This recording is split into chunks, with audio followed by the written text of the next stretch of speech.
বাংলাটা দিন দিন জঙ্গিদের কার্যত বৈঠকখানা হয়ে যাচ্ছে। অসমে যে জঙ্গি অসমের এসটিএফ গ্রেপ্তার করছে তার সঙ্গে সরাসরি বাংলায় যোগাযোগ রয়েছে। শুধু তাই নয়, মুর্শিদাবাদে আমরা খারিজি মাদ্রাসায় দেখতে পেলাম যে তথ্য সামনে এসেছে, 1 বছরের অ্যাসাইনমেন্ট নিয়ে, কার্যত কাজ নিয়ে 1 বছর ধরে জঙ্গি তৈরি করবেন, ব্লাস্ট ঘটাবেন, বাংলাকে অশান্ত করবেন, সেই কাজ নিয়ে এসেছিলেন এই জঙ্গিরা। সব ছবি নিয়ে আজ দিনের শেষে কি ছবি উঠে এলো দিনভর দেখুন।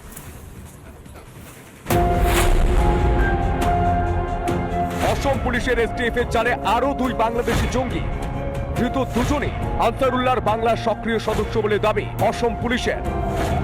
জঙ্গি প্রশিক্ষণ কেন্দ্র থেকে শুরু করে বাংলায় জঙ্গি অনুপ্রবেশের ছক কষেছিল এই দুজন। অন্যদিকে হরিহর পাড়া থেকে ধৃত আব্বাস আলী ও মনিরুল শেখের বিরুদ্ধেও উঠে আসছে একাধিক তথ্য। অসম পুলিশের জালে ফের আনসারুল্লাহর বাংলার 2 জঙ্গি। ধৃতের নাম সাব্বির মির্জা ও আব্দুল জাহের শেখ। এই নিয়ে এখনো পর্যন্ত মোট 10 জনকে গ্রেফতার করলো অসম police. The Ansarul Bangla team, from which is a part of the AQIS, the Al Qaeda in the Indian subcontinent, had sent across an operative to set up sleeper cells and create terror in India, and we had arrested 8 people. প্রাথমিক তদন্তের পর পুলিশের দাবি ধৃতরা আনসারুল্লাহর বাংলার সক্রিয় সংগঠন। অসম STF এর operation প্রখ্যাত এর তৎপরতায় জঙ্গিদের গ্রেফতার করা হয়েছে। We pulled at all the leads that we had. Last night we have been able to arrest another 2 people, which I shared with you in the press release. What really concerns us is the kind of warlike stores that have been caught. বিভিন্ন জায়গায় তল্লাশি অসম STF এর।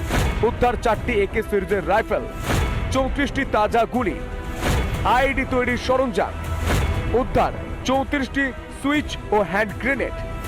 জঙ্গি নাশকতার ছক কষেছিল এই দুজন, জড়িত বেশ কিছু হ্যান্ডেলারও।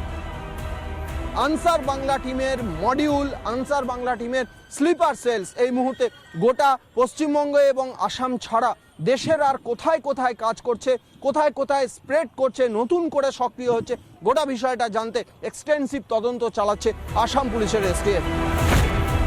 বাংলাদেশের ব্রাহ্মণবেড়িয়া ও ত্রিপুরা সীমান্তের কাছেই জঙ্গি প্রশিক্ষণ শিবিরও তৈরি করেছিল এবিটি। শিবির থেকে বাংলা, অসম, ত্রিপুরা হয়ে জঙ্গি অনুপ্রবেশ করানোর ছক। বড় র্যাকেট আছে, সীমান্ত দিয়ে পার করাচ্ছে, পাসপোর্ট করে দিচ্ছে, আধার কার্ড করে দিচ্ছে, ভোটার এপিক কার্ড করে দিচ্ছে। এটার বড় শুধু পাসপোর্ট নয়, এর ব্যাপ্তি অনেক বড়। এই কেস এনআইএ এবং ইডি নিয়ে নেওয়া উচিত। অন্যদিকে আরো তথ্য উঠে আসছে গোয়েন্দা সূত্রে। আনসারুল্লাহ বাংলা জঙ্গি সংগঠনের নেটওয়ার্ক ছড়ানোর জন্য প্রশিক্ষণের টার্গেট বাঁধা ছিল প্রায় 1 বছর।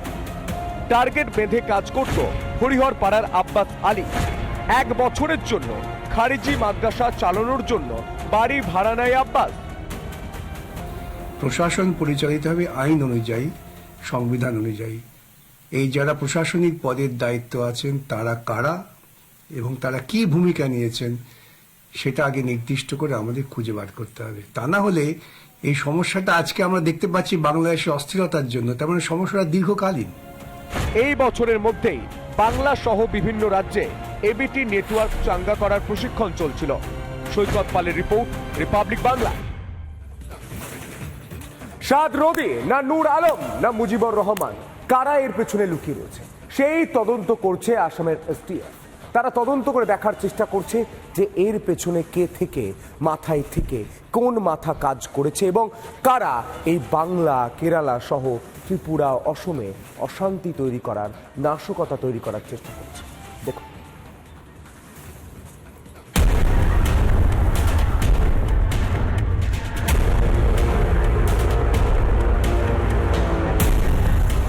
সাদ রাদি নয়, কুচক্রীদের আসল মাথা অন্য কেউ। এ রাজ্যে স্লিপার সেল তৈরির পরিকল্পনা করেছিল অসম থেকে গ্রেফতার হন নূর আলম মন্ডল এবং মুজিবুর রহমান। আনসারুল্লাহ বাংলা টিমের সদস্য জসিমউদ্দিন রহমানের ঘনিষ্ঠ ফারহান ইস্তাক সরাসরি নির্দেশ দিত এই sleeper সেলকে। And there are attempts being made from both these sides to create chaos, and this is a clear indication. So yes, it's very clear that these people wanted to create a terror attack, an act, and the kind of material that we found vis-a-vis the explosive, the IEDs.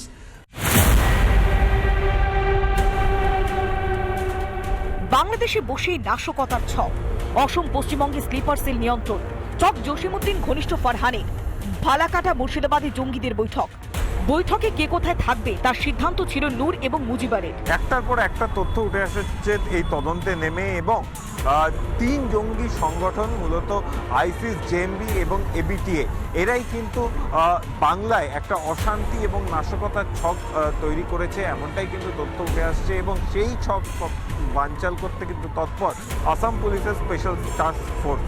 এদিকে রাজ্য জঙ্গি জাল নিয়ে নয়া তথ্য গোয়েন্দাদের হাতে, mobile app এবং ফোনের মাধ্যমে অস্ত্র বিস্ফোরক নিয়ে গোপন বৈঠক জঙ্গি সংগঠনে।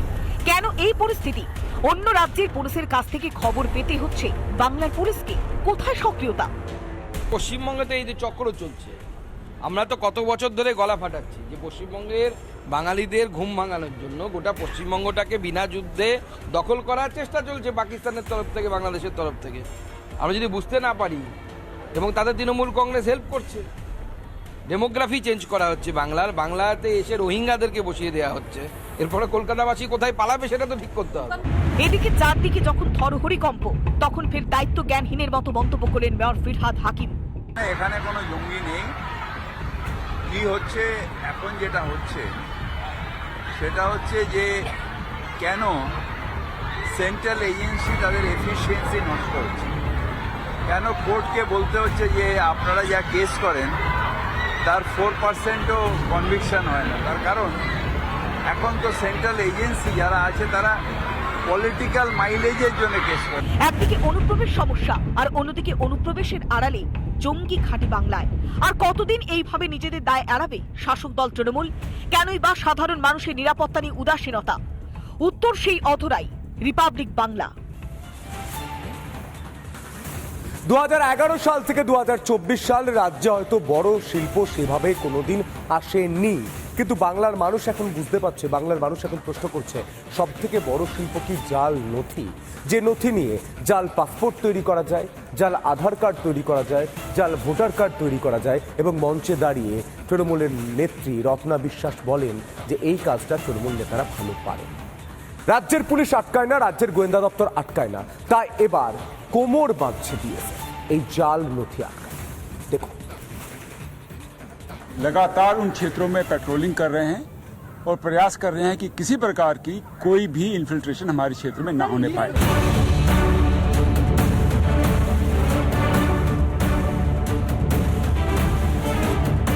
বাংলাদেশে অস্থিরতার সুযোগ নিয়ে রাজ্যে বাড়ছে অনুপ্রবেশ।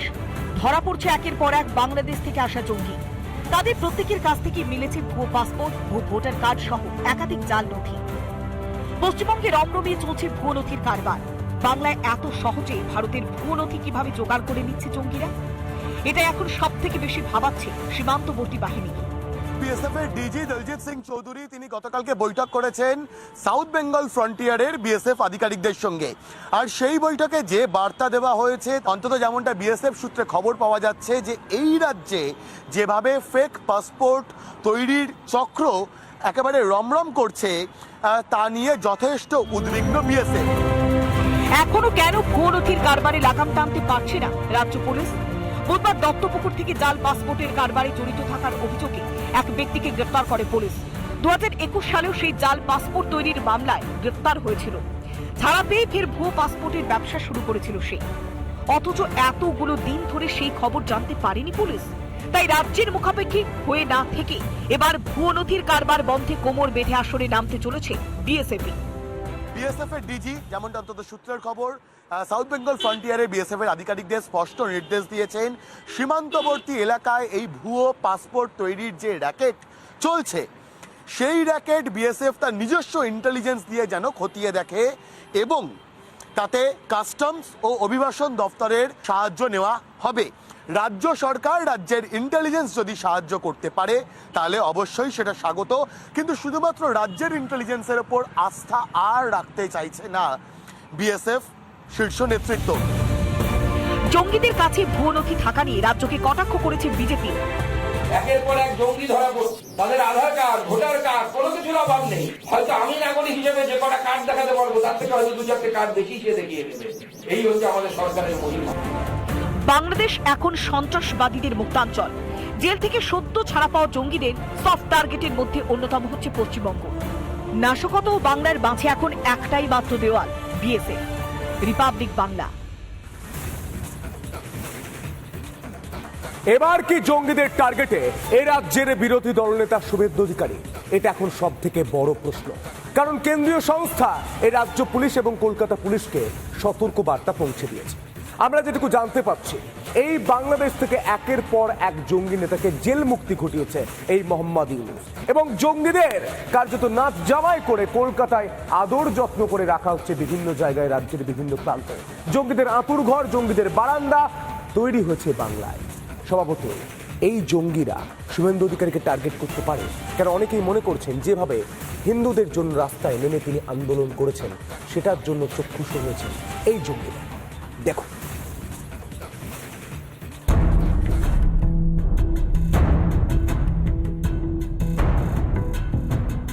আগেই শুভেন্দু অধিকারীর প্রাণনাশের আশঙ্কা করেছিলেন প্রাক্তন বিজেপি সাংসদ অর্জুন সিং। রাশিয়া থেকে রাসায়নিক এনে তাকে ও শুভেন্দুকে মারার ছক কষার কথা বলেছিলেন অর্জুন।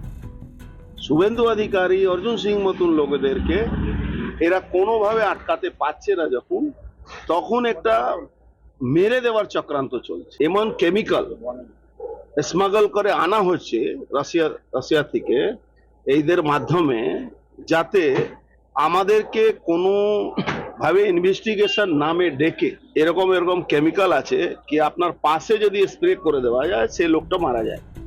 এবার সেই একই বার্তা দিল কেন্দ্রীয় গোয়েন্দারা। বিরোধী দলনেতার ওপর জঙ্গি হামলার আশঙ্কা করে রাজ্য পুলিশকে সতর্ক করল কেন্দ্রীয় গোয়েন্দা দপ্তর। আশঙ্কা, সাম্প্রতিককালে ওপার বাংলার পরিস্থিতি নিয়ে বাংলাদেশ বিরোধী মন্তব্য করেছেন শুভেন্দু অধিকারী। এর ফলেই তার ওপর হামলার আশঙ্কা বাড়ছে। আমি এই ব্যাপারে কিছু বলবো না। যাদের কাজ তারা তাদের বলবে, করবে। আমার কাজ আমি করব। তৃণমূল আক্রমণ করেছে, এখন জঙ্গিরা করতে চাইছে। আগে জনগণ প্রোটেকশন দিয়েছে, জনগণ প্রোটেকশন দিয়েছে। এদিকে জঙ্গি বা মৌলবাদী নয়, এ রাজ্যের শাসক দলকেই দুষলেন বিজেপির প্রাক্তন সাংসদ অর্জুন সিং। শুভেন্দু অধিকারীর উপর যে অ্যাটাক হবে, সে আইডি ব্লাস্ট সব থেকে বেশি সম্ভাবনা আছে। ওনার মিটিং এ ব্লাস্ট করানোর সম্ভাবনা বেশি আছে, আর পুরোপুরি স্টেট এজেন্সি তাকে সাপোর্ট করবে। গোয়েন্দা বার্তায় শুভেন্দু অধিকারীর নিরাপত্তা বাড়ানোর কথা বলা হয়েছে। অত্যন্ত চিন্তার বিষয়, আমাদের বিরোধী দলনেতার উপর যদি এই ধরনের হামলার ছক হয়ে থাকে, রাজ্য সরকারকে অনেক বেশি সচেতন হওয়া উচিত। তার সুরক্ষা নিয়ে নতুন করে ভাবার সময় এসেছে। রাজ্য সরকারকে এই বিষয়ে এমন কোনো পদক্ষেপ নেওয়া উচিত নয় যেন আমাদের মনে হয় যে রাজ্য সরকার বুঝি ওদেরকে হেল্প করা, যাদের কাছ থেকে থ্রেট আছে তাদেরকে হেল্প করার চেষ্টা। কারোর ওপরে হামলা হওয়াটা বাঞ্ছনীয় নয়, কারোর ওপরে। এবং শুভেন্দু অধিকারীর উপর হামলা হবে কি হবে না, আমার ওপরে হবে কি হবে না, বা অন্য কারোর ওপরে হবে কি হবে না, সেটা কেন্দ্রীয় গোয়েন্দা যারা খবর দিয়ে তারা জানে। পরপর দুটি রিপোর্ট পাঠানো হয়েছে গোয়েন্দাদের তরফে। সেখানে বাংলাদেশের নিষিদ্ধ জঙ্গি সংগঠন হারকাতুল মুজাহিদিন বাংলাদেশ ও হিজবুত তাহরির জঙ্গিরা টার্গেট করেছে শুভেন্দু অধিকারীকে। চলতি মাসেই বিরোধী দলনেতার কোনো জনসভায় হামলা হতে পারে বলে আশঙ্কা তাদের। রিপাবলিক বাংলা। বাংলাদেশের প্রাক্তন প্রধানমন্ত্রী শেখ হাসিনার বিরুদ্ধে প্রতিদিন একের পর এক মামলা করে চলেছে এই মোহাম্মদ ইউনূস। এবার মুখ খুললেন হাসিনা পুত্র। তিনি বলছেন ষড়যন্ত্র করা হচ্ছে। তিনি বলছেন রাজনৈতিক প্রতিহিংসার কারণে একের পর এক মামলা দেওয়া হচ্ছে। দেখুন,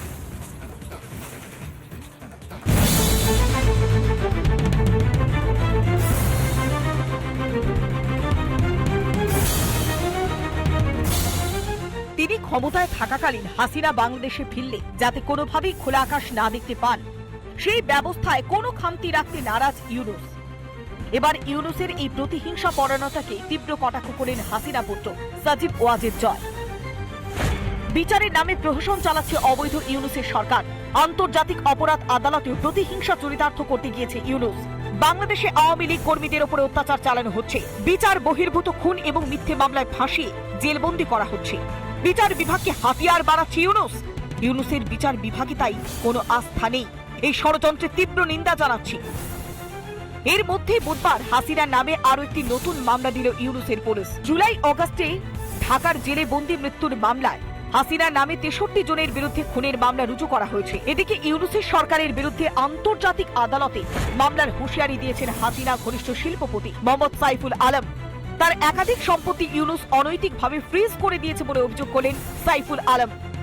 ব্যাংক ব্যবসার আড়ালে একাধিক দুর্নীতিতে নিজেই অভিযুক্ত ইউনূস। হাসিনার আমলে দেশের বাইরে পালিয়ে পালিয়ে বেরিয়েছিল ইউনূস নিজেই।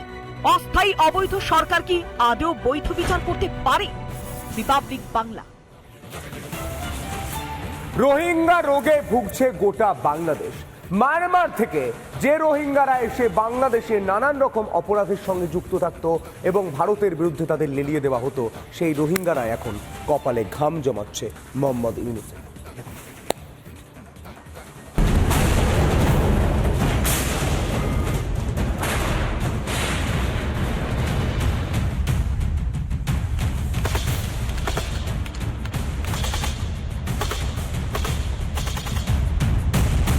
মায়ানমারে আরো কোন ঠাসা জুম্পা সরকার।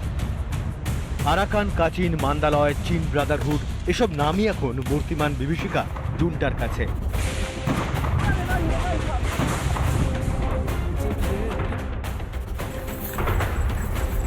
শুধু জুন্টা নয়, মায়ানমার বিদ্রোহীদের গর্জনে বিনিদ্র রাত কাটাচ্ছে মোহাম্মদ ইউনূসও।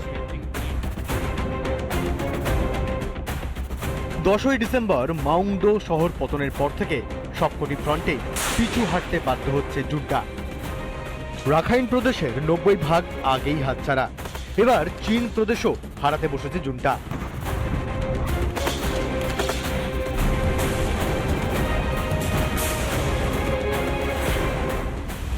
মায়ানমারে চীনের প্রদেশে দুর্বল জুন্টা। মাত্র 2টি শহর এখন জুন্টার দখলে, পতনের মুখে সালাম ও টিডিম শহর। 2 শহরে প্রবল আক্রমণ চালাচ্ছে বিদ্রোহীরা। বড় শহর মেন্দাত ইতিমধ্যেই বিদ্রোহীদের কবজায়। হাতে হাত মিলিয়ে লড়ছে চীন বিদ্রোহী ও আরাকান আর্মি। জুন্টার অবস্থা এতটাই খারাপ, একটাও গুলি না চালিয়ে বাকি শহরগুলি দখল করে নেওয়ার হুঙ্কার ছাড়ছে বিদ্রোহীরা। জুন্টার অবস্থা যত খারাপ হচ্ছে, ততই বাড়ছে ইউনূসের রক্তচাপ। কারণ বিদ্রোহীদের হাতে নাস্তানাবুদ মায়ানমারের রোহিঙ্গা বাহিনীও। স্বভাবতই রোহিঙ্গাদের কাছে এখন একটাই পালানোর রাস্তা, বাংলাদেশ। হু হু করে বাকি রোহিঙ্গারা বাংলাদেশে ঢুকে পড়লে কি হবে, হাজার ভেবেও সেই হিসেব মেলাতে পারছে না জঙ্গি বন্ধু ইউনূস। রিপাবলিক বাংলা।